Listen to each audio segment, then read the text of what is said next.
Hello and welcome to Heartlight Vedic Astrology.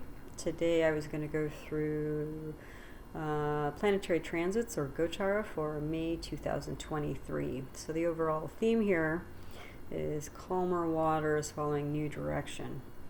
So let's get into it. A note before we do get into it though, the information presented here is for educational purposes only and should not be considered medical, financial, professional, life advice of any kind. If you are in need, please contact an appropriate professional for support. And then you might take some time to read the rest of this disclaimer. So here are the dates of when things are shifting around. So May 2nd, Venus will be entering Gemini or Mithuna. On May 5th, this is kind of the big event for the month. We're going to have a lunar eclipse, and that's going to be in Vishaka nakshatra. Or that's going to be in Libra. On May 8th, Venus will enter Ardra nakshatra. And then Mercury on that same day, Mercury enters Ashwini nakshatra. On the 9th of May, Mercury leaves combustion or asta. And when you see the double asterisks here after some of these words and things, this is because I'm creating a library of teaching videos on Vedic Astrology or Jyotish. So if you're interested in learning Vedic Astrology or Jyotish, you might check out my concepts playlist because all the teaching videos will be there. So where was I? May 9th, Mercury leaves combustion or asta. So I have a video on combustion, planetary combustion, if you're interested in learning about that. May 10th, Mars enters Cancer or Karka, as it's known in Sanskrit. Mars, actually I did I think my last video was on the symbolism of Mars, so if you're interested in that, check that out. On May 11th, the Sun enters Krittika nakshatra. I also have a video on the Sun. May 14th, Mercury goes progressive. On May 15th, the Sun enters Taurus or Vrishabha. On May 16th, Mars enters Pushya nakshatra. On May 19th, there's going to be a new moon in Krittika nakshatra. On May 20th, Venus enters Punarvasu nakshatra. May 25th, Sun enters Rohini nakshatra. On May 27th, Jupiter is crossing Rahu. And on May 30th, Venus enters Cancer. So even though most of these transits are nakshatra transits, they're still significant. All right, so let's get into it.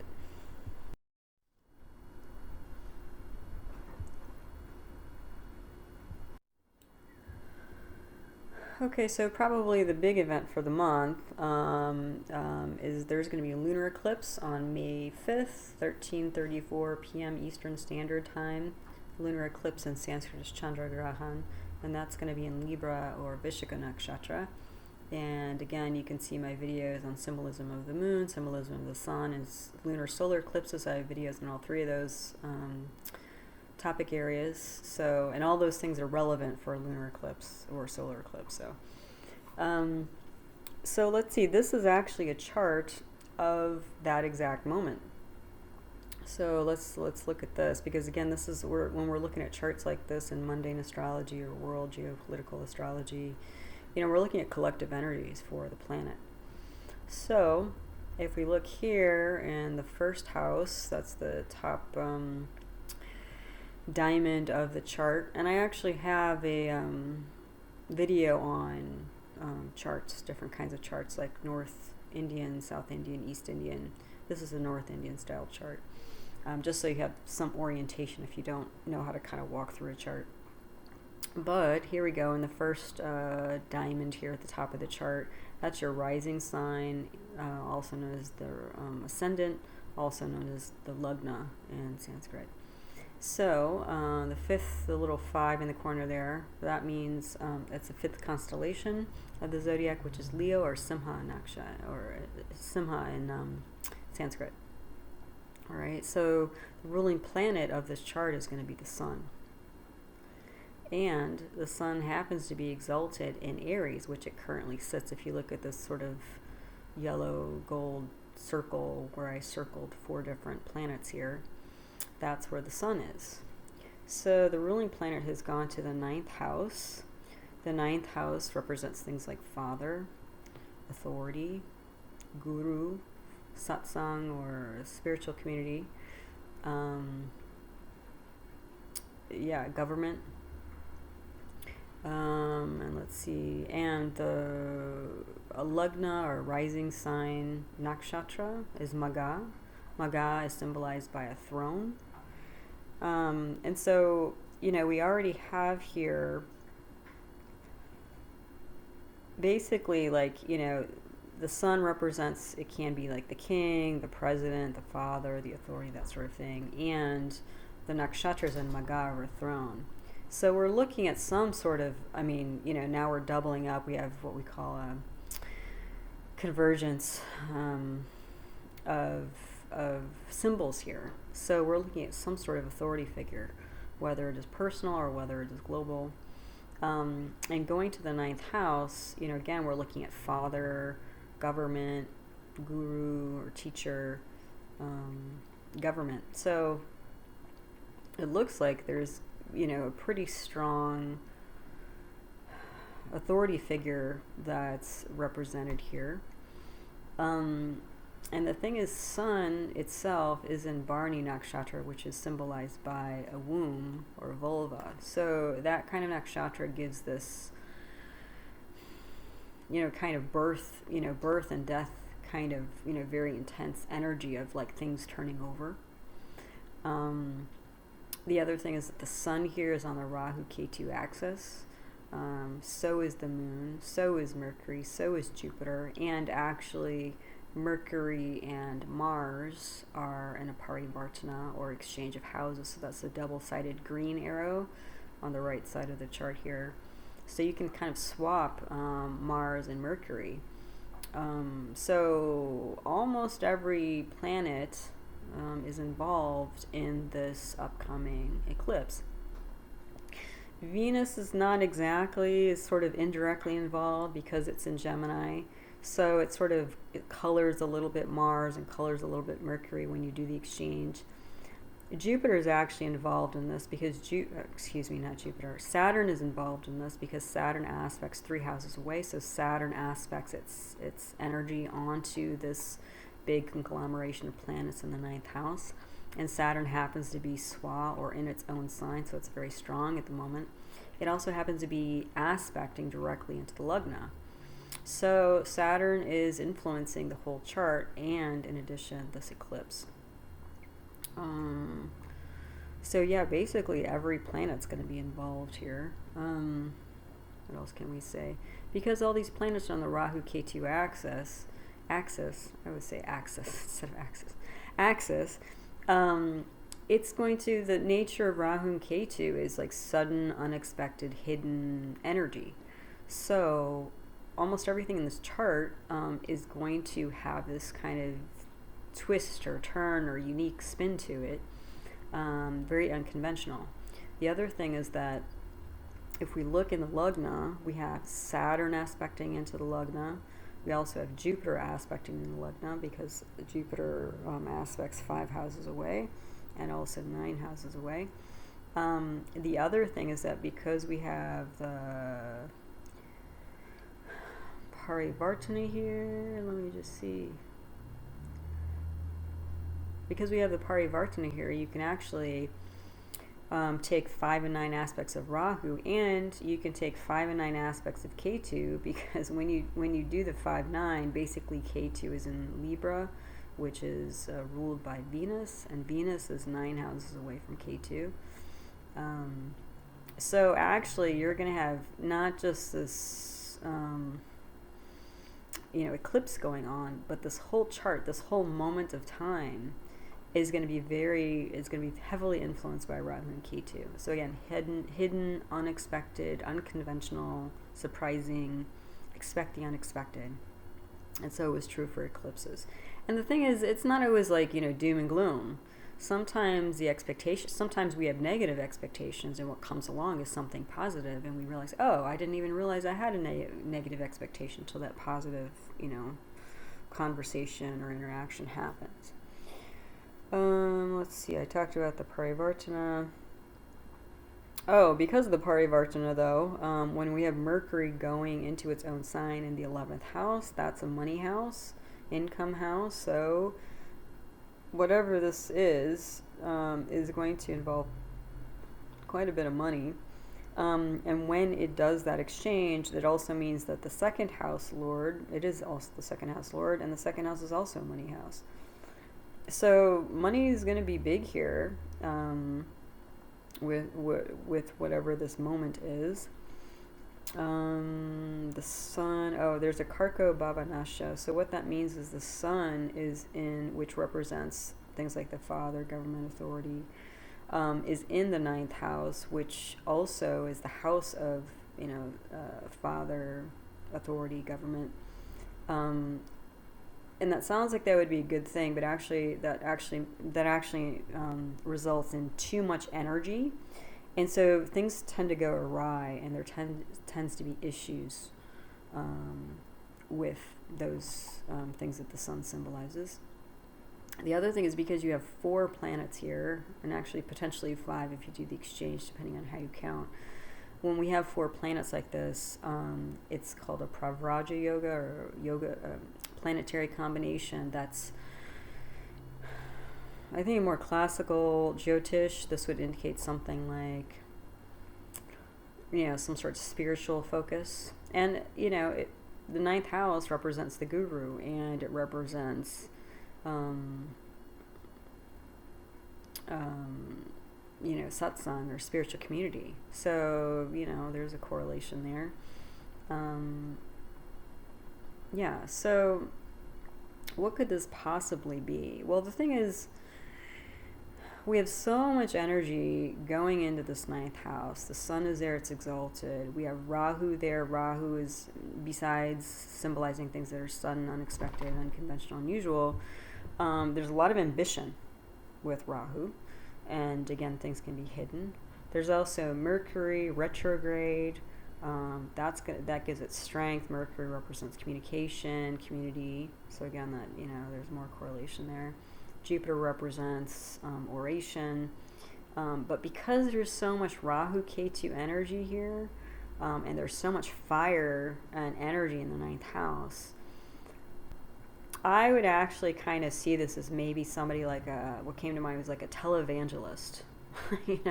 Like somebody who sort of is sort of an odd character, unusual character, who sort of pops up and starts broadcasting messages of authority, perhaps religions, perhaps spirituality.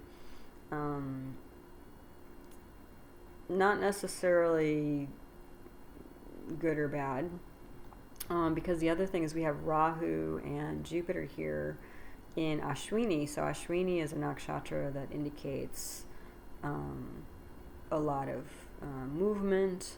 It symbolizes by the horse-headed Kumara twins who are celestial healers. But there's a lot of movement, there's a lot of travel, there's a lot of energy here, and there's a lot of like being first. It's kind of a competitive, especially because it's all in Aries. It's kind of a competitive and how do I be first type energy. There is, on the positive side, the potential for healing. So this might actually indicate something like unusual healing practices or that sort of thing. But when we're looking at it in this context, I would kind of see it as like maybe a televangelist type. One person who came to mind recently, I think in the last few years, kind of, at least in the States, was kind of in the yoga community, was found out, was Yogi Bhajan. He was this individual who came from India and brought, or I don't think he invented it, I think he brought Kundalini Yoga, that genre of yoga, to the United States, and he had a center down in New Mexico. And it grew and grew and grew. I've practiced Kundalini Yoga. I found it to be very helpful in many ways. But I was always a little put off, frankly, by how many people seem to just accept anything Yogi Bhajan said, as if he was infallible. And I read some of his books and heard some of his talks, and he seemed a little off kilter to me, frankly. But, the yoga itself was very helpful. But anyway, in the last few years, it came out that, unfortunately, like many people in authority, and unfortunately, like a lot of spiritual teachers who seem to be able to get away with it in many ways, unfortunately, in different religions, not just yoga, or spirituality traditions like yoga. He was grooming and sexually assaulted, sexually abused numerous women. I don't know if children was involved, but numerous women. So, that's all this fire energy. I mean, exalted sun. When Mars is exchanged here, Mars is going to be Swa. It's in its own sign, very strong. Mercury, Jupiter, we're talking media, communications. Rahu, Ketu can be technology, can be film, television. That's why all that came to mind in terms of what this could possibly be if it was a person. Let's see, if this was a thing, what would this be? Blah, blah, blah.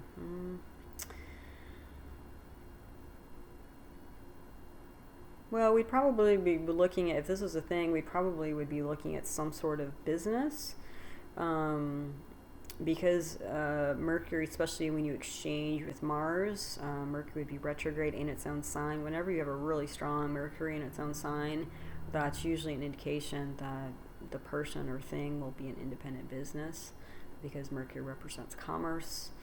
You also have Saturn in its own sign, in the 7th house, which represents independent business, and Saturn is aspecting its energy onto this 9th house, so there's a connection there.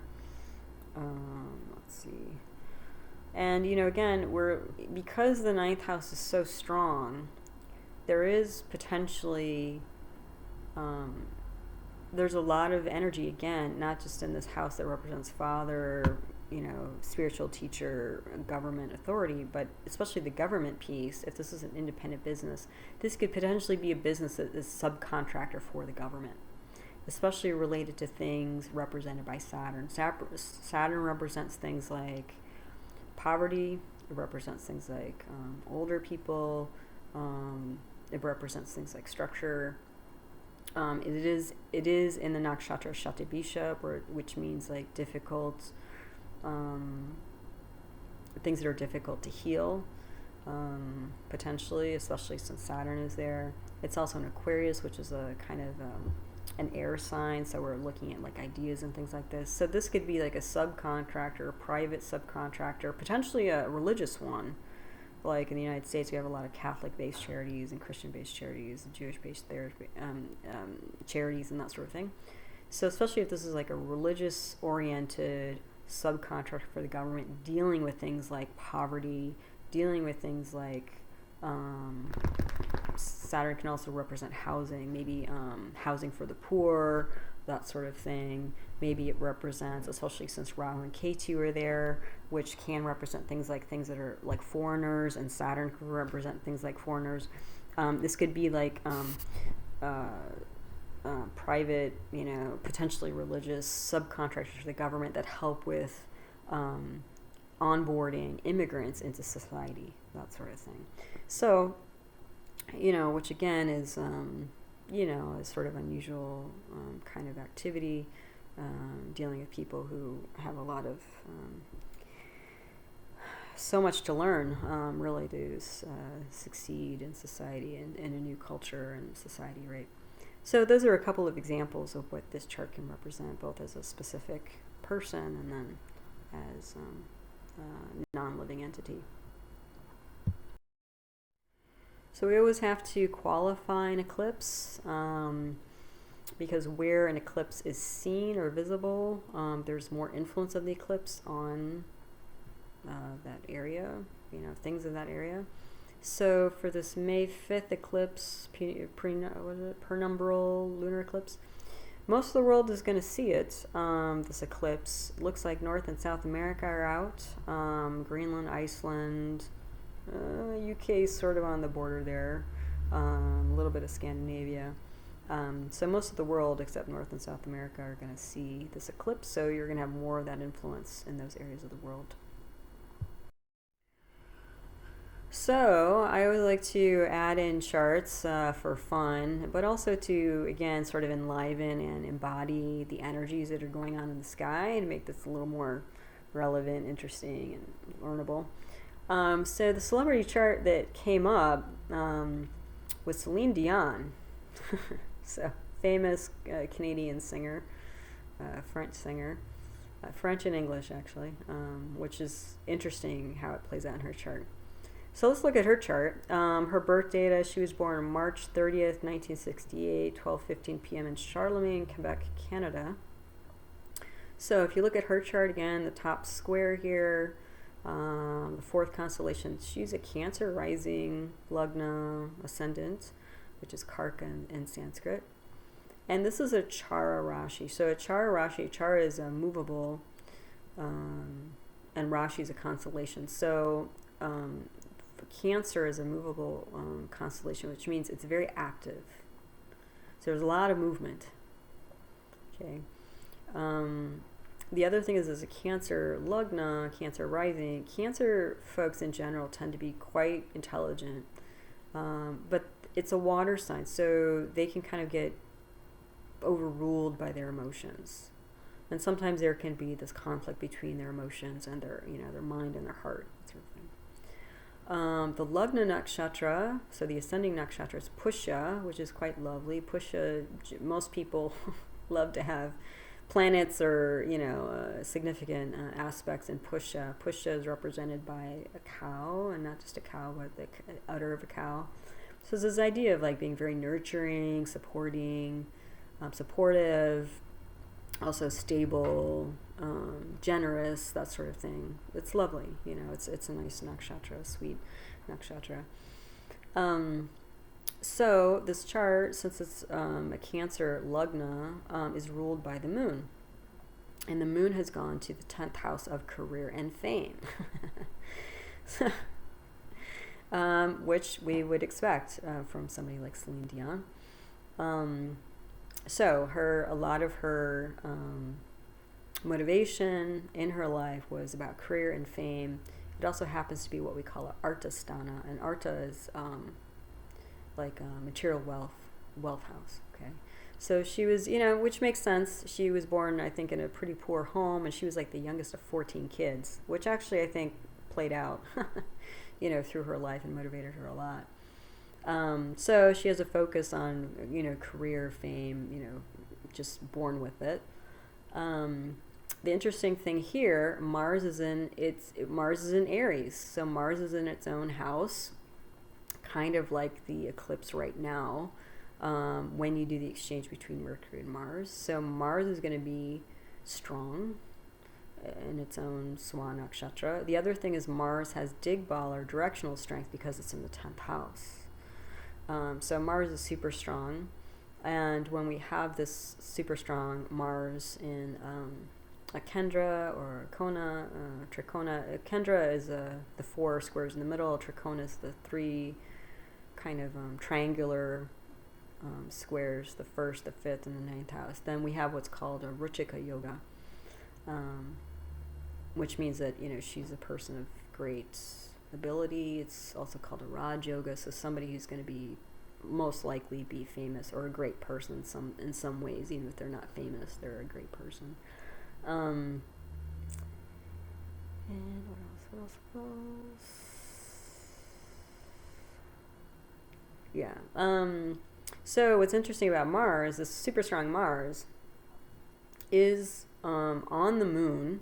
So it's on the Lagnatia, the ruling planet of the chart, and it aspects 4 houses away. So it's on the Lagna itself. It's on the Lagna and the Lagnatia both. Mars and Moon happen to be in Ashwini. So again, we're talking about like racehorse thoroughbred energy. So Mars is very active. It's an initiator. It's a go-getter. It's a hot planet. A lot of energy here. So we have this super strong Mars on her moon, which is her ruling planet. It also represents the mind. And It's also on her lugna, which influences the whole chart here. So this is going to be a very Martian, even though she's a Cancer rising sign, there's going to be a lot of Martian energy in her chart and in her mind and in her, and again, the first house represents the body, the personality. She's like a racehorse in many ways. She's got a lot of that energy. If you've ever seen, I don't know if you've ever seen one of her, besides her performances, which are like astoundingly energetic, even her, interviews on TV, I've seen a few of those. Like, she's not, you can tell she has a lot of like energy, like a lot of nervous energy. She's always kind of cracking jokes and that sort of thing. She doesn't sit there quietly and demurely and just taking it in. Because again, she's got a lot of some Martian energy. And again, it's an Ashwini. So Ashwini, racehorse, competitive, wanting to be first. And she ended up being first in many things in her life. So that drive was there and it played out in her life. And also because the moon went to Aries, and Aries has Mars in it, its own ruling planet in itself, and that's so strong. That basically, the Mars is so strong it actually supports the moon and gives it kind of another type of strength. So we call that a Parvata Yoga. Let's see here. What else? Let me just see. Okay, so what's also interesting in talking about eclipses, there is a reason why I brought this chart up, is that if you look here, the moon is only 6 degrees inside of Aries. It's less than 10 degrees away from Rahu. The sun is there.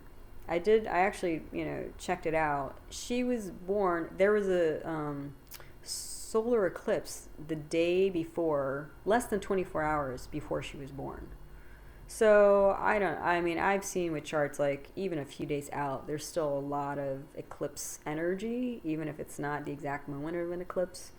So that brings a lot of that Rahu Ketu energy into people's lives. Let me just see here. 12. No, I can't hear. Oh, okay. That's what I was like, Parivartana. Okay. So because she was born within a few hours of a solar eclipse, and then about 2 weeks later there was a lunar eclipse. So she was born in what we call the eclipse tunnel. And the eclipse tunnel is 2 weeks between eclipses. It takes about 2 weeks for the moon to go to the other side and get on Ketu's side over there. The other thing that she has in her chart, she has a Parivartana, or exchange of houses, between Jupiter and Sun. So that's kind of nice for her for several reasons. One, it brings the Sun from the 9th house into the 2nd house, where it's Swa, and the 2nd house, as I mentioned in the last chart, is a money house. So she's going to be making some dough. That's nice. And it brings this retrograde Jupiter, which is strong, into the 9th house. And that's going to shore up this 9th house. And if we exchange the Jupiter there, Jupiter is going to aspect into the Lugna. So it's going to bring this Jupiterian energy, like this charitable, benefic energy.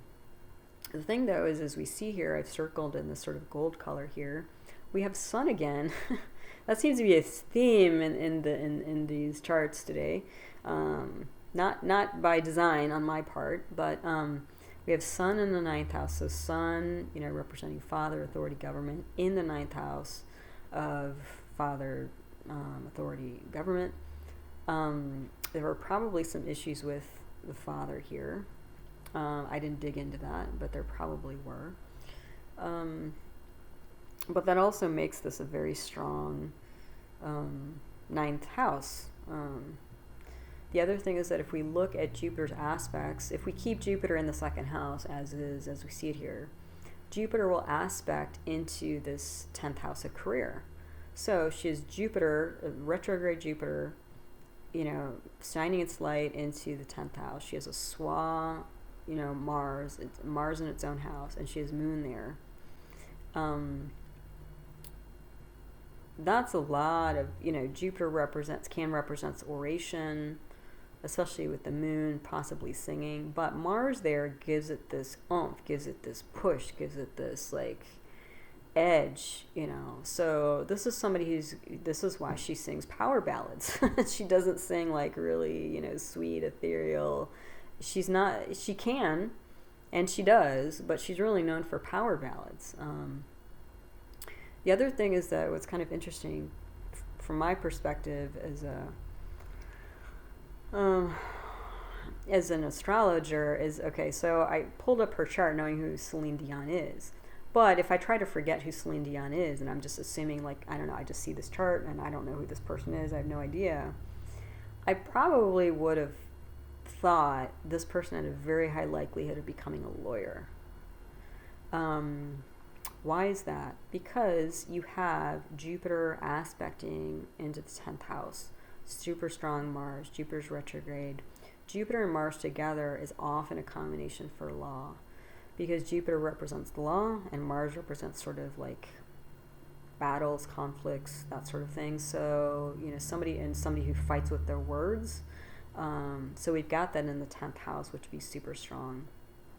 The other thing is that when you do the parivartana between Jupiter and Sun, and you bring Jupiter into the 9th house, that's going to make this 9th house even stronger, which can represent, like if somebody has a strong 9th house, it can represent that they, kind of like what we saw in the last chart, there's usually some involvement in the government in terms of their line of work.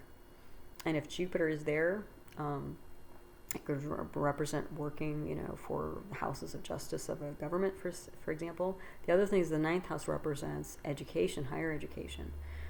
So, she potentially had the potential to get a law degree here, based on what I'm seeing.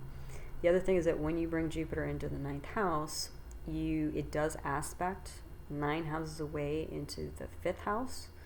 And Mars aspects 7 houses away into the 5th house. So you get Jupiter and Mars in the 5th house of intellect and also counseling. So, her mind, she has the type of mind that would be very lawyer-like, frankly. She'll fight with her words. The other thing is that when you do the switch of houses between Jupiter and Sun, and Jupiter comes into its own sign, you could take Rahu 5 and 9 away. So in the Lagna, we now have Mars aspecting in there. When you do the exchange, Jupiter aspects in the Lagna, and you now have Rahu aspecting the Lagna. Rahu aspecting the Lagna is going to give this person more ambition. And the Jupiter-Mars combination is enthusiasm, it's over the top, because you have Mars' action, Jupiter's expansive, and it's just lots and lots of activity. So again, when we look at the correlation of this being an active chart to begin with, this is somebody who's going to be hyperactive, like ADD, ADHD. It's going to be hard to slow this kind of person down. Jupiter's in Maga. We talked about Maga in the last chart. So Maga is the throne. So, queen of voice. Yeah, royalty of voice. That's true. I talked about the, again, Sun being in the 9th house, Karka Bhavanasha, issues with father. The Sun is combust here. So, because it's so close to the Sun, with Saturn being combust, that's going to, the outward picturing of Saturn, which is structure, there's going to be less of that in her life. So that means she's probably going to be all over the place even more.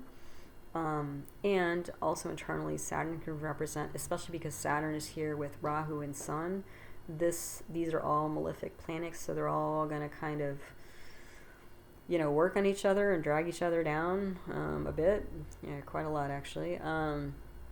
And so Saturn, this can represent, especially with Rahu there, Rahu can represent things like obsession, compulsion, and Saturn can represent things like anxiety, depression.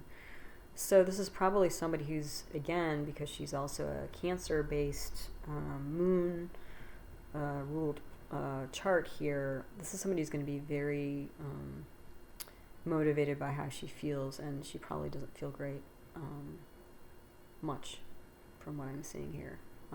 It's a lot of fear. It's a lot of ambition. Especially because Venus, the moon is going to be ruled by Mars because it's so strong. That's the mind. That's kind of, feelings and stuff like that. So moon is going to be kind of overruled by the indications of Mars. And Venus, which is the planet of sensuality and feeling and even art, really, that's in the 8th house here. And it's within 1 degree of Mercury. So that means Venus and Mercury in planetary war, or graha yuddha. So what that means is it destabilizes both Mercury and Venus and the things that these two planets represent. So Mercury represents things like rationality. Venus represents things like art, right? So there's going to be a conflict here within her about, are we doing this for business or are we doing this for art's sake? And, again, she married her manager at some point. He was very much a business person, and I think in certain interviews she admitted that everything was calculated, every step, every gesture, whatever, every look was calculated, was played out, was directed, and she just basically had to go on stage and execute it all. And that's what you can see here. The other thing is, if you look at some of the critiques of her work, there's some people who are just as technical as she was, because Mercury can represent things like technical ability. It's very detail oriented, and Venus represents heart and emotions. There's going to be a conflict here between, do they do these technically, amazing, flourishing, acrobatic type things, or is she going to sit still and quiet and get soft in the emotionality? And she had moments of that, but she was, again, known for her power ballads. So you can see that here. The other thing that crossed my mind when I saw this, when I saw Mercury and Venus together, especially in the 8th house, in planetary war, I've seen a few charts of mostly women who have this Mercury-Venus planetary war thing going on, especially when it's in a negative house. The negative houses are 3, 6, 8, and 12. It can represent, I've seen it represent things like, there seems to be a correlation between this and eating disorders. Because, again, Mercury can represent things like rationality, and Venus can represent things like aesthetics. Especially when it's, for her, it's in the 8th house, so it's in the 8th house of deep psychology. It's also in the 8th house of things that are hidden. And she also has Rahu aspecting into the Lagna. So she's going to have this kind of obsessive compulsive drive to her, especially being in the limelight since she was really, really tiny. I think her first public performance was at her brother's wedding when she was 4 or 5 years old. I mean, I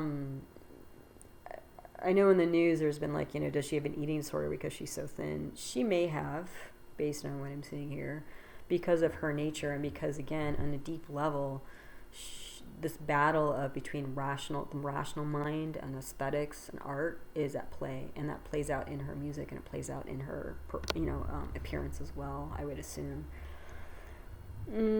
So she is currently in the Rahu Mercury dasha, or planetary period for her. So Rahu is going to be playing out quite strongly. And Mercury is also going to be playing out quite strongly. She has, as of last year, she has been diagnosed with, what do they call it, stiff man syndrome, I believe it's called. And that's basically when the muscles around the thorax, around the core of the body, around the ribs and stuff like that, they start to spasm and cause a lot of pain. And so because of that, she's actually had to cancel her performances. And Rahu, stiff man syndrome is a very unusual disease. So Rahu, again, unusual, unconventional. Mercury represents things like peripheral nerves. And so this Rahu Mercury seems to be playing out medically for her. Especially because Rahu aspects into the first house of general health, personal, personality and body, and Mercury is down here in the 8th house, and the 8th house is generally a negative thing. It can represent things. It can be seen as the house of chronic disease. What I'm gathering here, though, is that, this woman's been driving herself since she was in almost diapers. She, I was looking at, I was getting tired just reading the list of her accomplishments. Some of them were, to this day, she is the best-selling French-speaking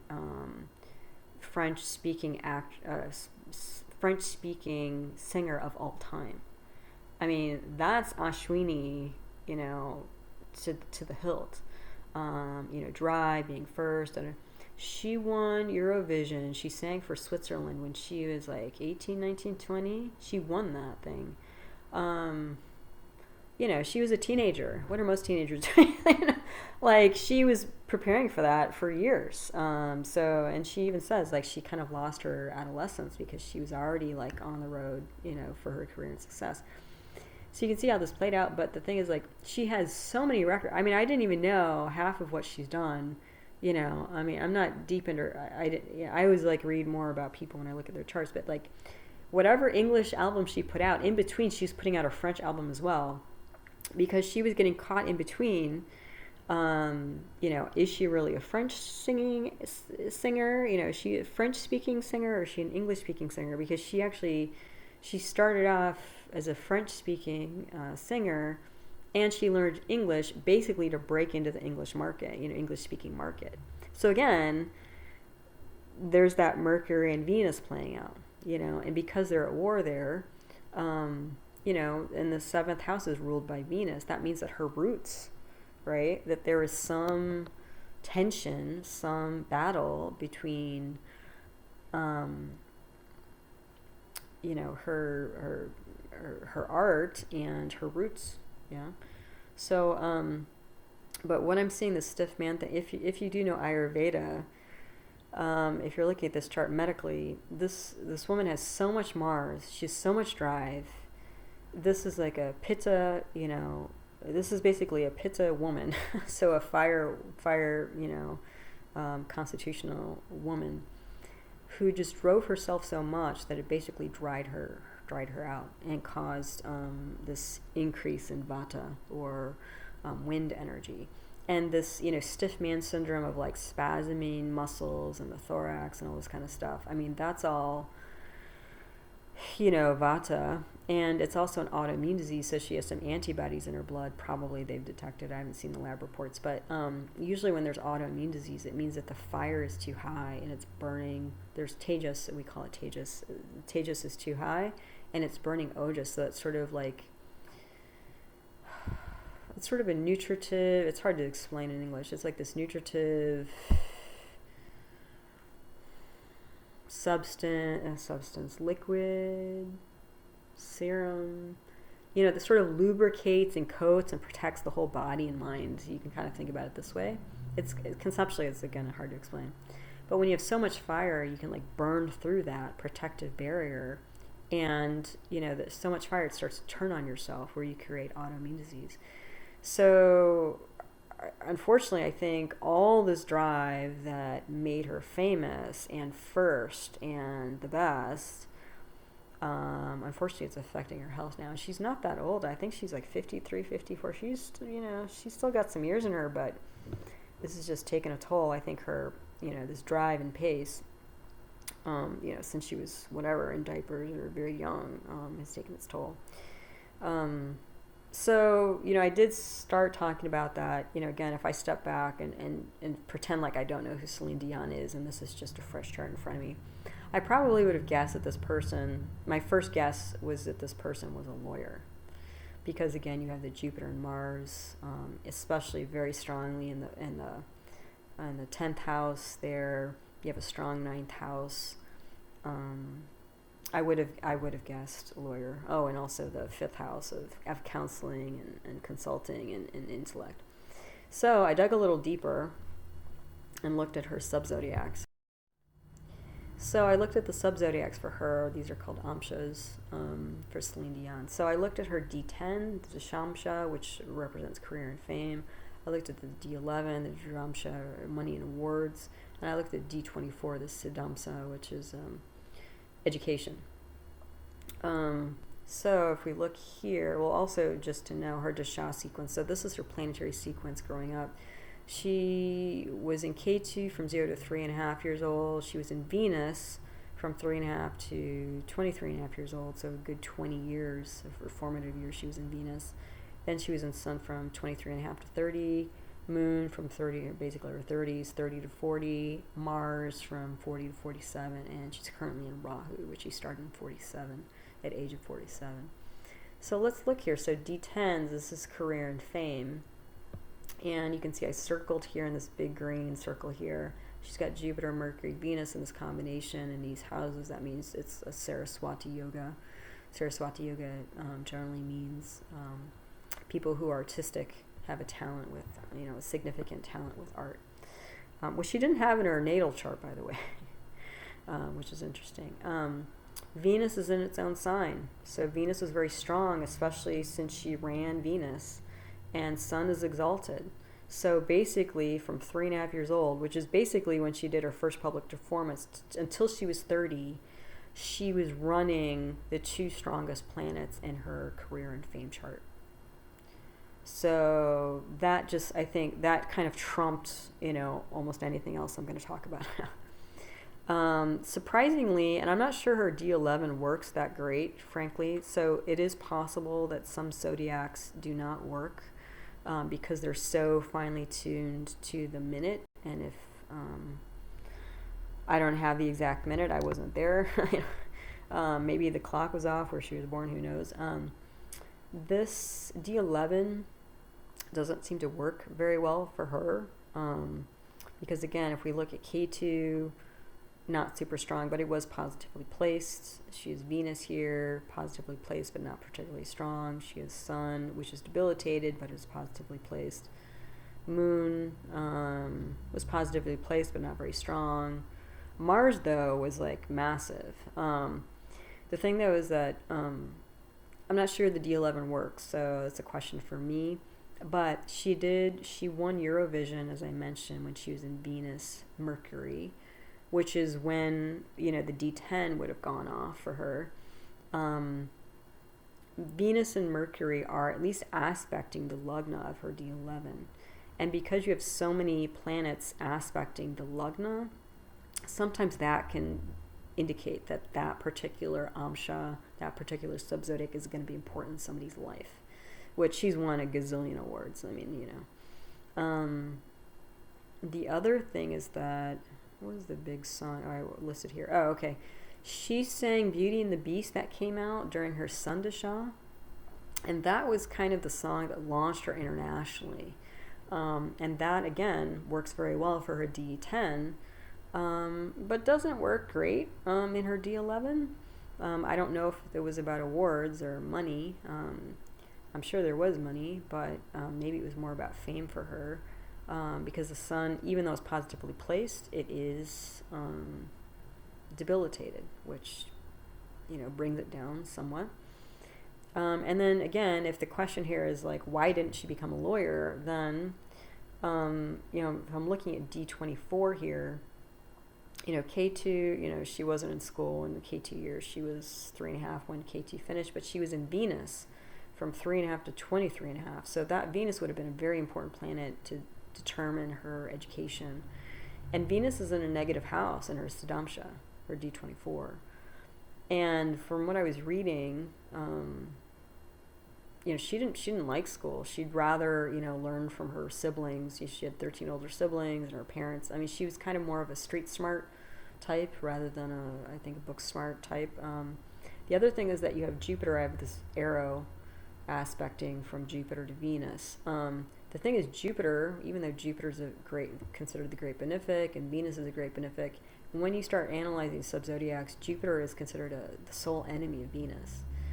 And so, because of that, you can actually get conflicts and arguments going on And so, from what I read, she was actually bullied quite a bit because of her looks being very skinny and I guess her teeth or something like that. So, she didn't have a good run with education from 3.5 to 23.5. Meanwhile, her Venus is working very well in her career and fame. So she it's almost like she got shunted into, working rather than going into education. Although, if we continue from Venus, so Venus wasn't a great period for education. The Sun, though, it's Swa in its own sign in education. So, which would have been 23.5 to 30 years of age. So if she hadn't been, pulled so dramatically into working so young, she had the opportunity to get an education during the years that most people go to law school. And she probably actually sort of, in her own way through all of her businesses and stuff like that, got some degree of law education because of all the, legal aspects of, her work. Not just her singing, but she's got all these other businesses. Like she's got, she has her own talent agency. They developed that when her husband was still living. She has a restaurant chain. I think she passed that on to somebody though, sold it. She has handbags now, perfume. She's got all the stuff. That's why I was this D11 doesn't look super stellar to me, considering I'm sure how much money and awards she's gained over the years. So that's why I'm still questioning the D11. But you can see from the D24, it's just the education, especially in the early ages, was just not conducive for her going down that path, whereas the D10 just kind of exploded. So that's why it looks like she didn't become a lawyer, even though she was very capable. She had the potential and capability based on her natal chart. So that's how I brought this up, because that's how you can, again, the natal chart gives you a lot, but I really like to get into these deeper levels to really fine tune what I'm looking at, to make decisions about which way people are most likely to go. So what else is going on with this eclipse energy? So, at least in the papers here in the United States, recently there was a blip in the news. Looks like there's a lot of chaos going on in Sudan, and the American embassy there was evacuated because of that. So, I pulled up the chart for Sudan. And the time I have here is July 9, 2011, 13:35 p.m. Khartoum time. And the reason, even though Sudan is an ancient civilization and nation to some extent, this date represents the time, and a very specific time, that there was a major shift in the country. And this was when the succession of South Sudan happened. So that's why I picked this time. And it seems to work pretty well, actually. So currently, if we look at the chart on the left here, this is the time and date that the succession of South Sudan happened. Currently, this chart is in Rahu's Sun Dasha planetary period. So Rahu's going to be important and Sun is going to be very important. So look at what we have here. We have Sun again in the 9th house. Say it with me, everybody. Karka Bhavanasha. There's going to be problems with authority, government, father, king, leaders, and that's what we have going on if we have a succession of the country, right? What else is going on here? The Lugna and the Moon. The Lugna and the Moon are both in Swati. Swati is that nakshatra is symbolized by new growing grass in the wind, so it's something that's very fragile, which is definitely that moment in time. Venus was combust in Ardra. So the reason why that's important is that this chart is a Libra Lugna rising chart. So the chart is ruled by Venus, and Venus is combust. So that's going to destabilize, what's going on here. And also Ardra. Ardra is represented by a storm, the storm god, Rudra. Electricity, thunder, again, chaos. chaos. This is not like an easy peasy moment here. And sadness. This is a secession of the country. So, families are going to be pulled apart by this, technically, if not logistically. So there's sadness here. There's fragility here. I'm not seeing a lot of stability here, actually. There does happen to be... oh no, excuse me, I was thinking about another chart. There's also at the top here, you can see I circled Moon and Saturn in this blue circle here. Basically, this country was going through Sati at the time. Sati, not to get too deep into it, but that's when Saturn is in the constellation before, during, or after the moon. It's a 7.5-year period that tends to indicate a lot of change, usually unwanted change, but important change. A lot of people fear it and run off to the temple to start praying when they get into Sati, if that gives you some indication.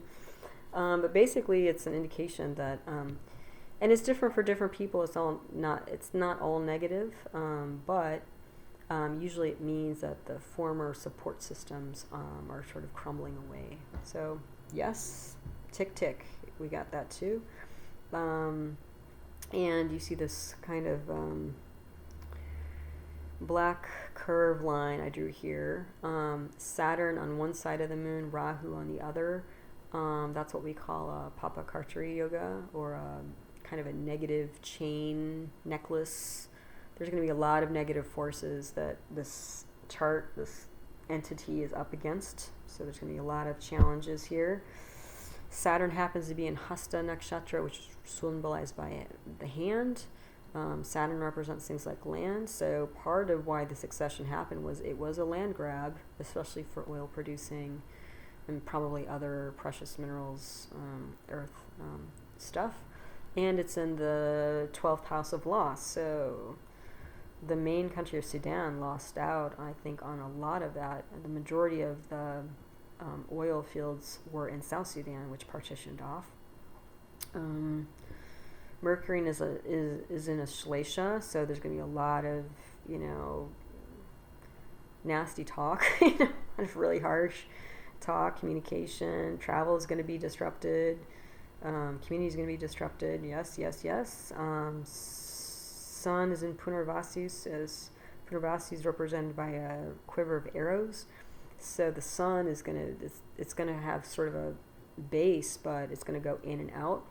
And this may not just symbolize one person as sort of the king or ruler of this nation, but, the succession of rulers at this time. It might just be like one, like a revolving door of leaders. K2 is in Mrigashirsha. Mrigashirsha is represented by the deer's head. This is the nakshatra of seeking and searching. K2, again, can be this explosive, hidden, unexpected energy, especially because it's in the 8th house of things that are hidden. And it's right there with Mars, which is in Rohini, which is an interesting kind of juxtaposition. Mars can represent things like land and minerals, and Rohini can represent things that are beautiful and precious and wealthy. So this actually coincides with, the sort of search when you put this K2 and Mrigashirsha with Mars and Rohini together in the 8th house. This can be like a search for precious minerals and land, and loss of them, death of them, kind of like the Hasta-based Saturn in the 12th house. So again, land grabbing, loss of minerals and precious resources. Jupiter is in Ashwini, so again, there's this, jump to be first, right? There's a race here for land and minerals and precious metals. And Rahu's in Jesta, which is kind of a little bit of a protective talisman symbol there. It's a harsh nakshatra, not very pleasant. So again, the only sort of pleasant nakshatra is the Mars and Rohini. So again, this is a land grab for precious minerals that were lost. So that's the Republic of Sudan. And if we look at the Samaya chart on the right here, so Samaya chart is what is constructed at the time of analysis of the chart to kind of update the karma. Because again, all birth charts in Vedic astrology are basically karma scopes. So I drew up this chart when I did the analysis of the Sudan chart, April 27th, 2003, 1918 Eastern Standard Time. So you can see a lot of similarities, and you can see that this eclipse that we've been going through, so the solar eclipse that happened about a week ago, and the lunar eclipse that's coming up this coming weekend, this is going on the 1-7 axis. So the one first house, which is like personality, general physicality, the whole sort of gestalt of the nation, that's going to be affected here. And the 7th house of independent business and relationships. So, yep, that's why the U.S. skedaddled out of there. So what's interesting is, and I didn't try to do this, it just happened. When I drew up the chart, it was still Libra Lugna rising sign. So we can do sort of like a one-on-one comparison here. The Lugna and Ketu are in Swati again. So again, there's this, new green grass blowing in the wind, not very stable. The moon is in Pushya, so that's kind of nice. At least there's probably some public support of what's going on. I'm not entirely clear what's going on. We don't get, frankly, that much great news. Even in major papers in the United States, you really have to dig and probably look at, overseas magazines and news articles and stuff to get more information. So it seems, that's my opinion. Maybe it's me, maybe I'm not digging deep enough, but anyway. Mars is in Mrigashirsha, so again, we've got this search, and Mars is in the 9th house now, so Mars can represent things like CEO and commander-in-chief. So we're moving from sun energy, king energy, to commander-in-chief, so commander of the army, commander of armed forces, that sort of thing. So it's a military-based government. Venus is also in Mrigashirsha, looking for probably peace, community, that sort of thing. Mercury's in Bharani, so again, life and death, a very intense energy. Sun, Rahu, and Jupiter all in Ashwini, still looking to be first, still competing, and a lot of fire and heat, especially with this exchange between Mars and Mercury in the Parivartana. The Sun is in Shatabisha. It's in the 5th house of intellect, counseling. So whatever happened here was by design. There's some sort of counseling, consultation that happened that created this kind of skirmish of whatever's going on. It's more than a skirmish, I'm pretty sure, for the U.S. to bail out completely. But the other thing is that now, in this Samaya chart, this is now the Saturn-Rahu Dasha. So Saturn is going to be prominent, Rahu is going to be prominent. So there is this push, ambition, drive in the middle of all this. And the thing is that I have this double line arrow here across the 7, across the 1-7 axis. And this is where the last eclipse happened, the one coming up next week is happening, and we're going to have 2 more eclipses, which are probably, frankly, even more virulent, coming up in October. So Sudan is going to be in the middle of all of this chaos for a while, it seems, at least a few months here. So at least one kind of more concrete way that all this planetary energy is playing out in the world. Alright, so besides all this eclipse and Rahu Ketu energy, it's easy to get lost in that because they represent things like obsession, compulsion. So it's easy to get, go all, fall all the way down the rabbit hole when you start talking about those things, those planets. So the moon, besides being in a lunar eclipse on the 5th of May, it also is going to be a new moon in Taurus and Krittika nakshatra on the 19th of May, a couple weeks later. So new moon is always about new beginnings. It's a fragile energy. When there's a new moon in your chart, typically somebody will have more kind of almost hypersensitive, can have difficulty with emotions, that sort of thing. It's just, a little bit more unstable. The moon is going to be in Taurus, though, which is nice because the moon is exalted in Taurus, so there's going to be some strength given here. It's also a fixed sign, and the moon is because it moves so quickly, every constellation about 2.5 days. It's nice that it's going to be in a fixed sign, at least temporarily, in another sense it's going to ground the moon's energy a bit. The symbol of Krittika nakshatra is a sharp instrument, and the deity of it is Agni, the sacred fire. So that's interesting. So the new moon, which represents things like motherhood, fluids, behavior, hospitality, emotions, that sort of thing. It's going to be in this nakshatra. Krittika is the collective foster mother of Kartikeya, and Kartikeya is the general. Again, if we're talking about Vedic legends and stuff like that, folklore. Kartikeya was the general of the celestial army. So there's this sort of, in my mind, I always think of Krittika nakshatra as a dual nakshatra because you have this like the two opposing energies. You have the foster mother energy, and then you have the general of the army energy in the same nakshatra.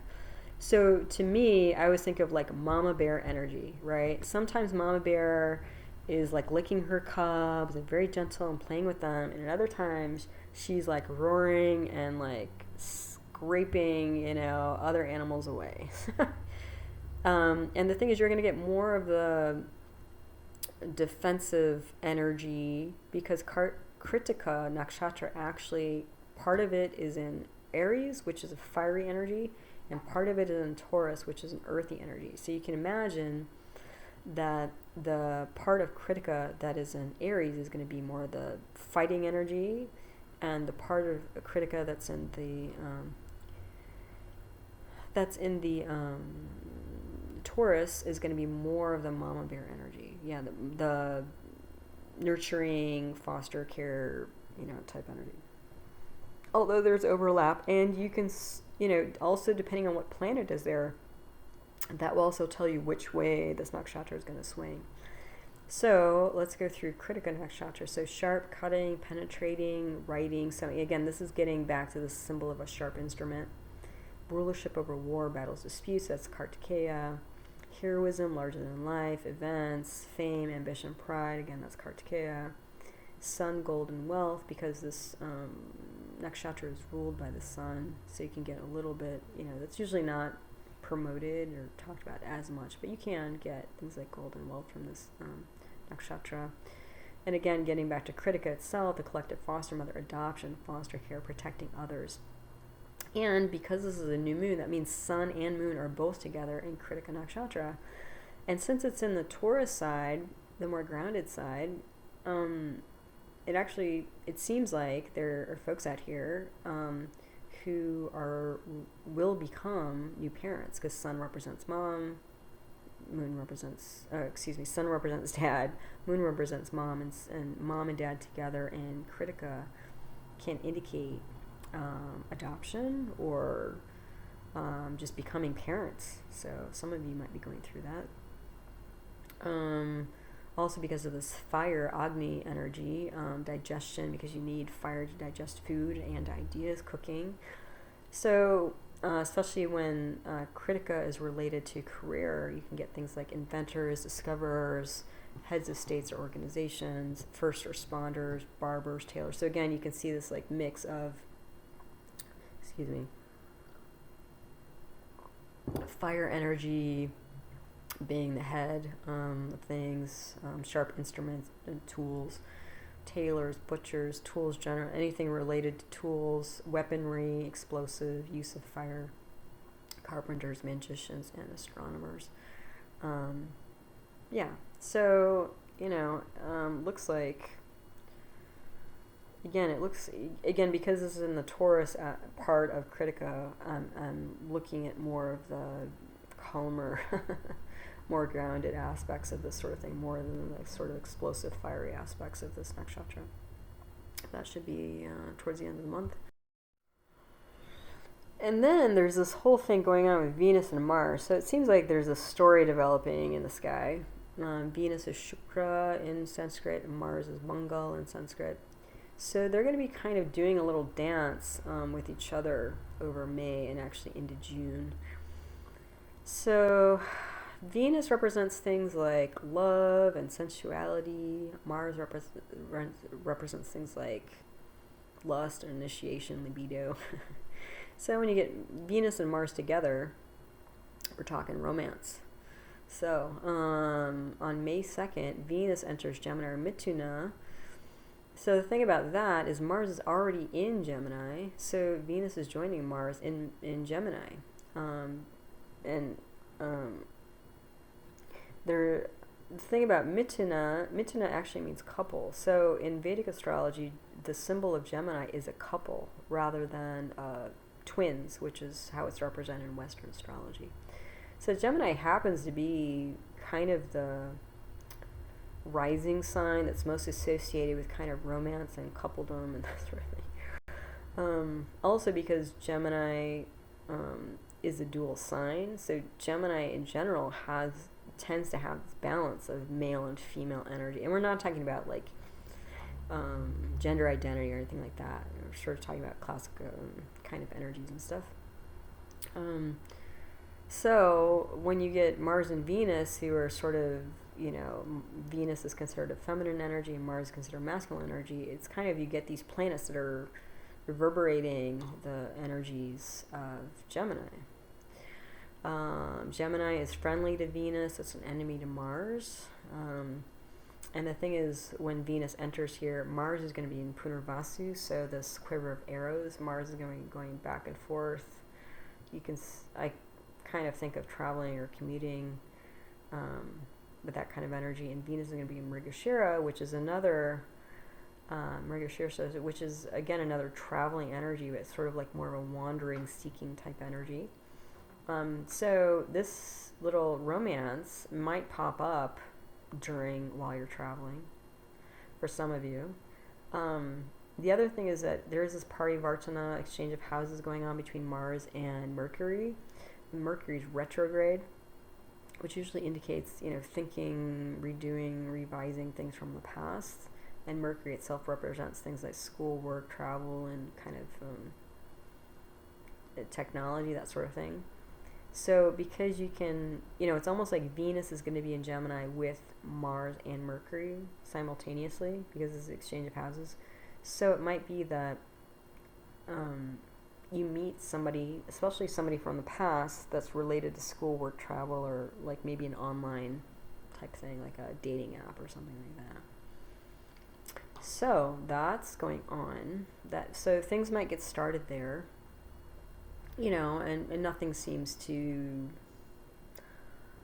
how do I say, nothing seems too cautionary, I guess. The other thing is that when we get Venus and Mars together in the same constellation, we consider that a passion combination, and especially with Venus and Mars, we're talking love and lust or romance. And so we see this kind of combination in somebody's chart. Usually this person, again, we have to look at the whole chart, but a lot of times when somebody has this kind of Venus-Mars combination in their chart, they will be headed towards more of a love marriage. Let me qualify that. So we're talking, again, when we talk about love marriage, we're talking about thinking about marriage from an ancient Indian traditional point of view. Okay. So marriage, traditionally in India, was very much a very practical endeavor.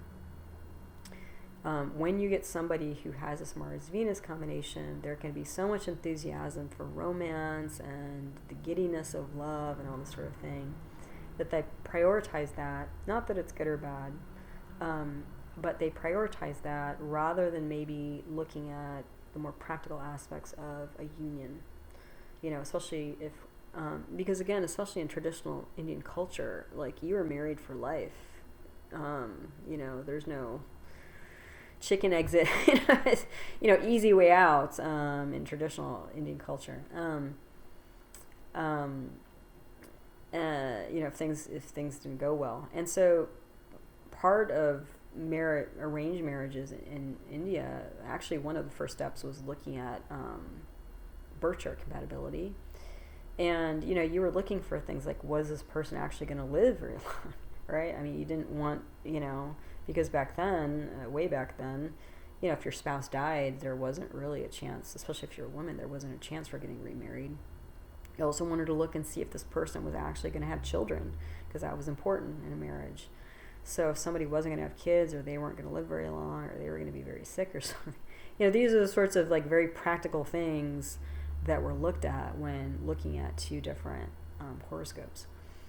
So when somebody has this Venus-Mars combination, they're not going to be interested. They're not going to be as interested in that kind of the practical matters related to a marriage.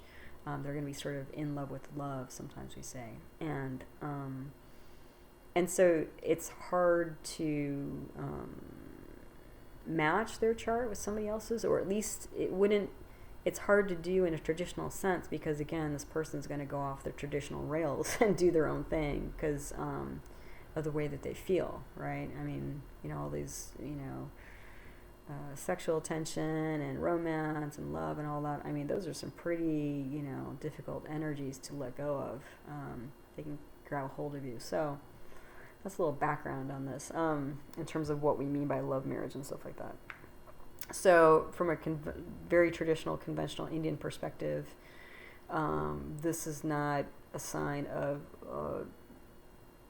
what we would, and not me particularly, I don't do horoscope matching for marriages, but that's not generally looked at favorably, let's say, for long-term marriage prospects. But anyway, let's move on with Venus and its pattern in travel journey through the sky here. So on May 8th, Venus will enter Ardra nakshatra. The symbol of Ardra nakshatra is a teardrop or a storm. It's ruled by Rudra, the storm god. So there can be sadness here. There can be chaos here. A little bit of destruction. Luckily, Venus is a benefic planet, so the more positive aspects of Ardra can come through, such as like not just rain, but new growth, especially if you live in a desert. Venus, again, also represents other things besides love, partnership, spouse, that sort of thing. It represents things like the arts. So with Venus and Ardra, there being the storm god and storms and thunder, lightning, electricity, this would be some sort of art related to electricity, such as digital photography, or it could be video, that sort of thing. And it could also represent, Venus represents things like vehicles. So vehicles, if we look at this through the lens of vehicles in Ardra nakshatra, so kind of electricity, we're looking at like a hybrid or one of these, new electric vehicles, that sort of thing. So some of you might be getting a new ride, a hybrid or something like that. And go with that Mars energy. So the thing is, a couple days later, Mars enters Cancer. So Mars is going to shift signs. The thing is, Mars is debilitated here. So even if you meet somebody or somebody pops up, the beginning of May, about a week later, or so, a week, 10 days later, Mars is going to shift gears, and it's going to be debilitated in Cancer. So Mars is already an active but erratic planet. So when it's debilitated, it can become even more so. So even if you meet somebody and it seems to kick off pretty well, that might shift. And then about a week later, Mars enters Pushya nakshatra, which we talked about a little bit. The symbol of Pushya is a cow. The deity is Brishapati or Jupiter. So there's this very nurturing, calm, grounded energy.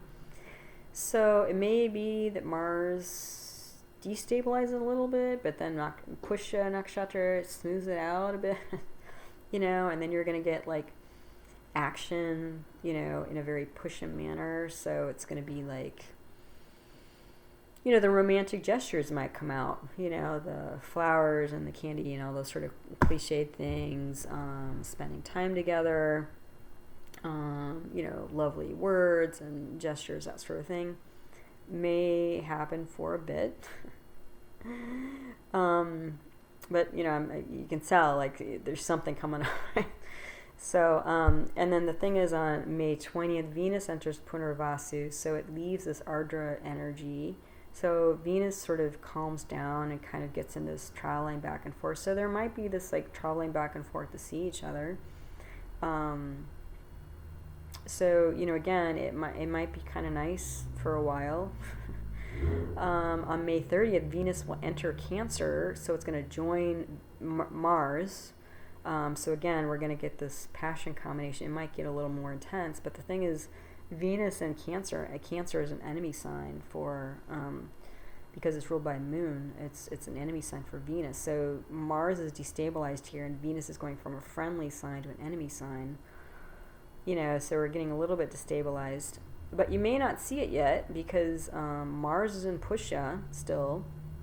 And then on June 2nd, Venus enters Pushya. So it's going to get really lovey-dovey for a bit. Then it's almost like potentially things are going to fall off a cliff or shift very dramatically, because on June 8th, Mars will enter Aslesha. So that's why I have this, even though I'm talking about June, I just, it's just a few days after the end of the month. I would be very cautious about this, because Mars is going to be Aslesha, and eventually Venus is going to be in Aslesha, but especially Mars entering Aslesha. Aslesha is symbolized by a snake, and the deity is a divinized serpent, Sarpas. Mars debilitated in Cancer is not great news, because it's going to destabilize Mars, which is already erratic by its nature as a planet. And Aslesha as a snake, we're looking at either, hissing, that's pretty much hissing, biting, and then slinking off into its cave. So it's a very opposite energy from Pushya. So there can be a real shift here. You might find out that, the month from, if you meet somebody early in May, that by the beginning of June, things shift dramatically and perhaps not in a good way. This might be something like a love bomber. Somebody's just going to pour on all the, syrup and, make it sticky and draw you in, and then all of a sudden recoil, push you away, sabotage things, get kind of nasty. Again, depending on what planets you are running, this can be more or less exacerbated. If it's in a negative house for you, it can get worse, and potentially even hostile or violent. So that's why I wanted to put a little cautionary mark here. Again, this may go okay. There's probably at the best, there's probably going to be some waves and some changes going on. At worst, though, it can get pretty nasty. So just be careful if you do meet somebody. If you're in an existing relationship, again, things can spin out a little bit, maybe a lot, again, depending on what planet you're running. And again, you might be Mars and or Venus. Your chart might be ruled by Mars or Venus.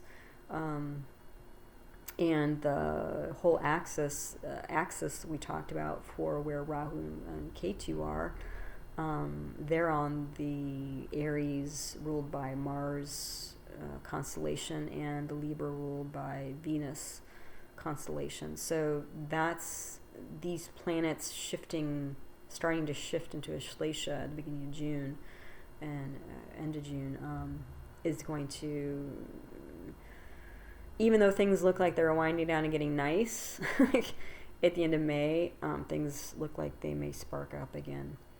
So I just wanted to, again, caution you all a little bit. Again, take it with a grain of salt. Just keep your eyes wide open and take your time and listen to your intuition. So what else is going on in May? We have Mercury Buddha transit. So on May 8th, Mercury enters Ashwini nakshatra. Since Mercury represents thoughts, rationality, and Ashwini we've talked about a few times, a lot of thoroughbred energy. Thoughts are going to become speedy, especially because Mercury's retrograde, which gives it strength, and it's with Sun and Rahu, so there's fire there, there's, obsession, compulsion there, and it's in Parivartana with Mars that's in Gemini. So, there's going to be a lot of thinking. So the mind, at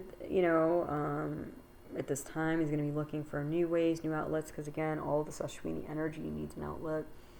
And it's going to be looking for ways probably to compete and innovate, be number one, essentially. The The next day, Mercury leaves combustion or asta. So instead of all this internal thinking and revising, reworking, Mercury's going to come out into an outward picture into the things that normally symbolize like travel, education, communication, business network. So all this thinking might come to the surface and actually start developing into more actionable ideas rather than sort of sifting in your head. And May 10th, Mars enters Cancer, which I mentioned in the last slide. But that's significant because it ends the parivartana between Mercury and Mars. That's why I put it on the slide, even though it's a Mars transit. So it's going to start slowing all this thinking, overthinking, rethinking of the past that Mercury's doing. Mercury's going to be spinning out of control the first few weeks here. So it might, again, the energy in Mercury, it's going to start to slow down a bit and become more peaceful, probably in your mind. And then on May 14th, Mercury goes progressive instead of retrograde. So we're going to get some forward movement. So at least the mind should start, getting a little bit more rest by slowing down, and then, more forward action, outward movement mid-May. So the Sun and Jupiter, Surya and Guru. May 15th, Sun enters Taurus for Vrishabha, so it's moving out of Aries where it's exalted, where it's going to be a lot of fire. It's in an enemy sign, but it's fixed. It's a fixed sign, earth sign, so things should be chilling out a little bit, calming down a bit. May 25th, Sun enters Rohini nakshatra, which is lovely. Rohini is an abundant, fertile, creative, attractive nakshatra. So if you have Sun in Rohini, we're talking, the Sun represents things like the soul, the career, purpose, father, authority, government. I've seen with people who have Sun in Rohini, usually their father is quite good looking. If you have Sun in, usually your career is related to things like, it can be related to things like farming and, but not like, how do I say, not like really dire farming, but like, like you're cultivating fruits and vegetables and plants and flowers and, lovely things that people want to buy and like decorate their homes with and decorate their kitchens with and stuff like that. This is authority or government, that's our generous and kind and inclusive. It's a lovely nakshatra, so that's going to be kind of nice. Again, we're going to move Sun, and all of its energy and fire, and we're going to like downshift it, towards the end of the month. So that's why the end of May should seem a little more rejuvenative and peaceful compared to the beginning of the month with the eclipse and stuff. And then May 27th. There's going to be a little blip here. Jupiter's crossing Rahu. So you might find at the end of the month a little sudden, unexpected shift or event related to teacher, spirituality, children-in-law, finances, health, even alternative medicine. Because again, because Rahu is, unusual, unconventional, and Jupiter, and this is happening in Ashwini, which is again, the Ashwini, the Kumara twins represent the celestial healers. So, it might be a positive thing, actually, depending on where this is located in your chart and if you're running these planets. Again, it's hard to say for individuals, but there might be, again, it looks like there's something going on here at the end of May with Jupiter and Rahu, so just be on the lookout for it. So I've been talking a lot. I felt like we got away from the charts, which I love to do, so I thought we'd end with a chart here. And a celebrity chart, Clint Eastwood. He popped up unexpectedly. The reason why he popped up was because I was looking for charts in my database that had Sun in Rohini. And he happens to have Sun in Rohini. And he happens to have a career in the arts, which is a very, again, Rohini is a very creative type of a nakshatra. So let's look at Clint Eastwood's chart here. He was born May 31st, 1930, 17:35 p.m. in San Francisco, California, United States. And a lot like Sudan, he has, and actually if you watch my transit video from last month, I had a lot of charts related to Tom Cruise and Top Gun, the movie Top Gun and stuff. They all were like Libra Lugnas. So again, what's interesting here is he's a Libra Lugna, and he's got Ketu and Rahu right across this 1-7 axis. So he's basically, the eclipses are recreating themselves in his chart right now, which is really fascinating. So he is a Libra Lugna, ascendant rising sign, and his ascendant nakshatra is Vishaka, which is symbolized by a victory gate. The thing, though, is that Vishaka, even though it's victorious, there's this victorious meaning to it. It can be like victory at all costs. So you might lose a bunch of friends and relationships and stuff as collateral damage as you're winning whatever prize might be out there. The Lugnatia, since it's Libra, his ruling planet's Venus. Venus has gone to the 9th house, and it's in Ardra, which we've talked about. And again, Venus being the planet that represents the arts in Ardra, this can represent things like photography and film. And he's also got, again, Ketu and Rahu on the 1-7 axis. Ketu and Rahu often represent film and technology and unusual things. And at the time of his life, when he was coming into his career, television was kind of just becoming commonly popular. I think I have in here somewhere. In 1955, half of American homes had a TV. And that's when his career took off, actually. Started taking off. And this was the height of movies. And this is, 1953 I've listed here. The CinemaScope was invented. And what that did was it allowed for a widescreen TV, or widescreen viewing of movies, which, allowed movie theaters to become even larger. So that's what was going on in this guy's life when he was coming up, because he was about 22, 25 years old or so when these inventions were changing the landscape of the film and TV industries, yeah. So Venus is in Parivartana, and it has exchange of houses with Mercury, which is in the 8th house. And so that's going to be Mercury. That's going to make this 9th house very strong for him, which is, again, government. At some point, he was a governor. He was the mayor of Carmel by the Sea. So at some point, he was in government. Sorry, I'm getting lost in his chart. It's probably because he's got so much Ketu Mars. Let me get back to the Lugna. I'm getting lost in his chart. So in the Lugna, he's got Ketu, which is in Swati. So again, this new grass blowing in the wind. There's some instability there. But again, unconventional.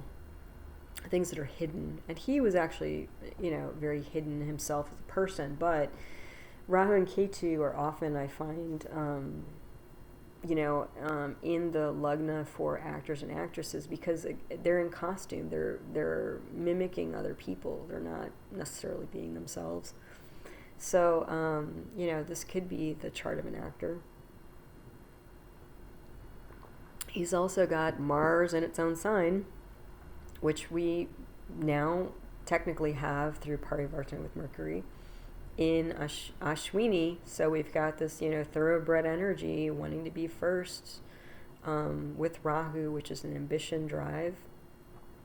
So Mars is aspecting into the Lugna, and then Jupiter in the 9th house aspects 5 houses away into the Lugna. So in the Lugna, he's got Ketu in Swati, Mars in Ashwini, and Jupiter in Mrigashirsha. So, Mars, action-oriented, erratic, Ketu, explosive energy, hidden, unexpected, and Jupiter expanding all this. I mean, this guy as a person is just, he's doing his own thing. He's unconventional. He's got a lot of energy. He's all over the place. Colors outside the lines. Probably doesn't even know the lines exist. Just doing his own thing. That's this kind of guy. And then if we look opposite into the 7th house of independent business, he's got Rahu here. So this is where his drive is going to be. he's going to be, driving towards doing his own thing in business and work. He does also have, in the 10th house, he has moon in Pushya in its own sign, so that's nice for his career. And that's where he gets all the public support and nurturance. We talked about Pushya, right? The symbol of that is cow's udder, nurturance, support, stability. And this Mars, that's Swa, exacerbated by Rahu and Ketu on the 1-7 axis, it aspects into this 10th house. So this Martian energy, kind of like Celine Dion's chart, right? We have the strong Mars energy on the moon. So fiery, want to be first, want to be in charge, thoroughbred, can't keep this wild horse in the crowd. That's what we're talking about here. The sun is in Rohini, so again, the arts. Mercury's in Krittika, which is interesting. I didn't know this about him. I didn't know he did some directing. I didn't know how much directing he did. It's actually a significant amount, considering how much acting he did. But he was not only an actor, which I mostly knew him for, and a director, but he was a producer for most of the films he was in. And he even did things like he composed music for some of the films, which I had no idea about. So this Mercury, Mercury can do things like writing, and in Krittika with that, sharp implement, he was a writer. The thing with this Parivartana, this exchange between Venus and Mercury, with the 8th and the 9th house, one, it's going to create some scandals for him in his career with Sun in the 8th house, Venus probably with women and relationships. And then the Mercury making this 9th house strong, the 9th house of like religion and spirituality. He was apparently, this is also unknown to me, apparently was deep into like transcendental meditation in like 1975. When, again, everybody sort of knows about yoga and meditation now, but, before, so this is just showing you this guy was a pathfinder. He was on his own trip from day one, doing his own thing, unconventional, not listening to people, interested in lots of things all over the place. Like, that's this guy's energy. And the other thing, so that's Sun, Rohini, Mercury. And let me go through my list here to keep me on board here. I'm starting to, I think, go off the rails myself right now. So with Mars being strong, I didn't mention that that forms a Richika yoga, which is very strong. It's a Raj yoga. It's a kingly or royal yoga. It gives people strength and potentially fame and power in life. And then with the Parivartana with Mercury, he potentially also has a Bhadra yoga, which is like intelligence and that sort of thing. And because of this Mars on Rahu in its own sign, and because Ketu aspects Venus, which is its dispositor in the 9th house, you can actually take both Rahu and Ketu aspects 5 and 9 houses away. So that's going to be even more of this Rahu Ketu energy on the chart, besides the fact that it's in the Lagna. Just by being in the Lagna, even if they don't aspect 5 and 9 houses away, it's still, anything in the Lagna is going to color the rest of the chart, influence the rest of the chart. So this guy was like Rahu and Ketu man. Rahu, Ketu, Mars man, yeah. And he had these other strong planets. Moon was Swa, Venus and Mercury were Swa. We do the exchange, like very strong planets. And so people who have really strong planets tend to have really exaggerated lives. And a lot of potential ups and downs too, depending on how things go. He grew up in Saturn, Mercury, Ketu, those planets. So Saturn is a planet representing isolation. Mercury is somebody who's kind of in their head, and Ketu is definitely a separation planet. So again, he just grew up in the planets that were going to bring him into doing his own thing. He's currently in Rahu's Sun, Rahu Dasha, and because Rahu and Sun are together in his 7th house, that's going to make this eclipse even more pronounced for him. And unfortunately, Sun, represents health. So hopefully he's going to survive. He's up there. I think he's 93, 94 years old right now. Hopefully he's going to survive these eclipses, not just now, but also the ones coming up in October. Because they're going to be, these eclipses are going to be happening again over his 1-7 axis. So his first house, which is the whole person and the personality, the general health, the body. But the 7th house is what we call a Mrigashirsha, which is potentially a death house. So we have to look at transits in that house sometimes, and we're looking at longevity. I don't tend to do that, but especially because you have the recapitulation, the reforming of his natal Rahu Ketu in his Mrigashirsha, that may be significant for Clint Eastwood.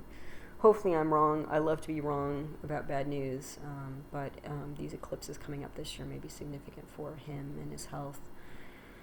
What else is going on? Oh, and then I did mention here in October, with the next set of eclipses going on in Aries and Libra, he's going to run Rahu Sun Ketu. So again, it's like, he's running all the negative or the malefic planets involved in these eclipses. That's going to be tough for him, I think. I don't know how he's doing. Hopefully he's doing okay. I mentioned the history, so you have some context for the time in which he came up. But the roles that he even played, that he's known for in the movies that he made, it's like he played disgruntled cops, he played cowboys, he played, psychopaths, it was movies about psychopaths and sadomasochism. Like, he had a few, I guess the TV show that he got kind of famous on in the beginning was Rawhide.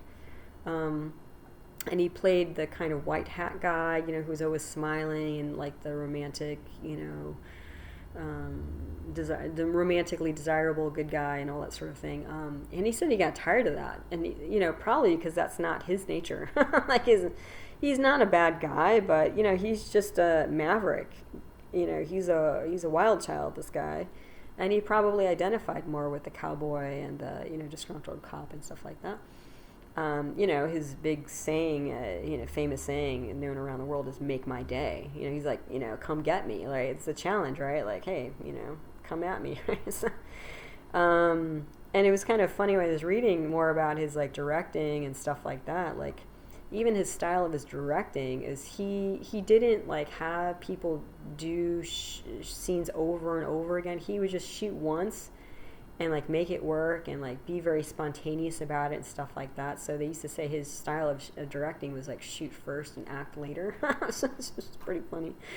And it was just, it was kind of funny, despite the fact that he's been in the public eye for almost all of his life, he's 90 something now. And if you figure he started when he was 20, 70 years, more than half a century. What's kind of funny is it still has not apparently been confirmed if he's graduated from high school or not, or how many children he has. I think at least they know that he has 8 children from 6 different women, but there are potentially more. So this whole thing about him, he's still enigmatic, which is very much like a Rahu Ketu type energy.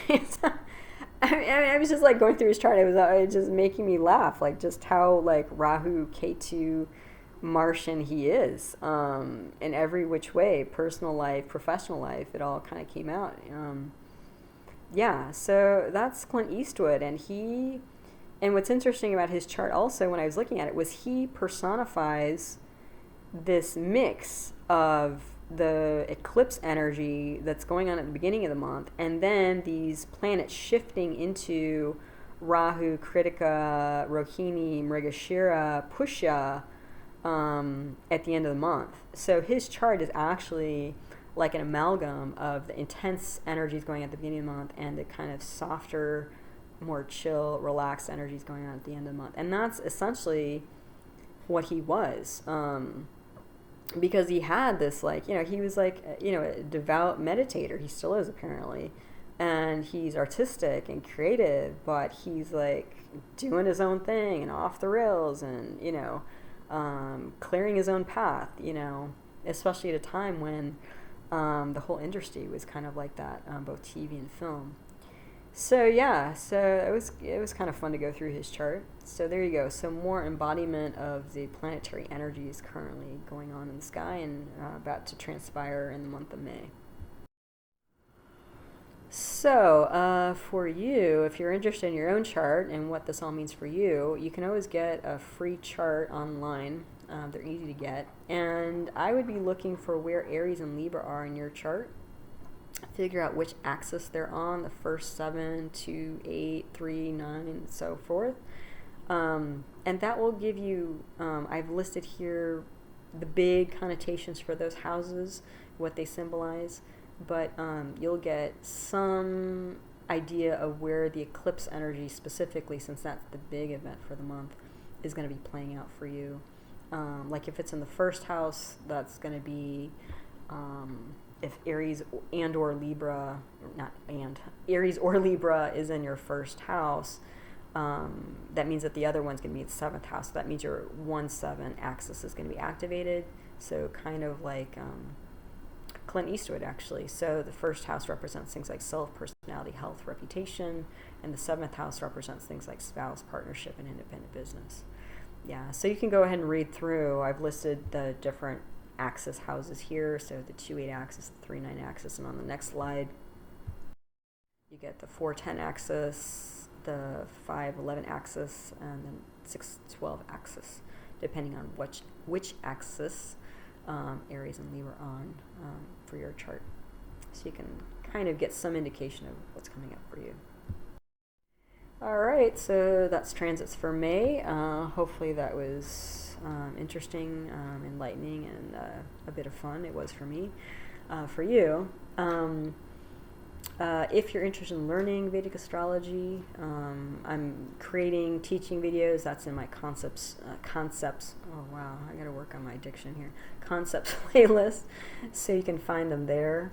I also have another YouTube channel on natural medicine where I discuss other Vedic arts such as yoga and Ayurveda, as well as other alternative medicine things like homeopathy and naturopathic medicine on my YouTube channel, Nature Source Care, if that's of interest to you.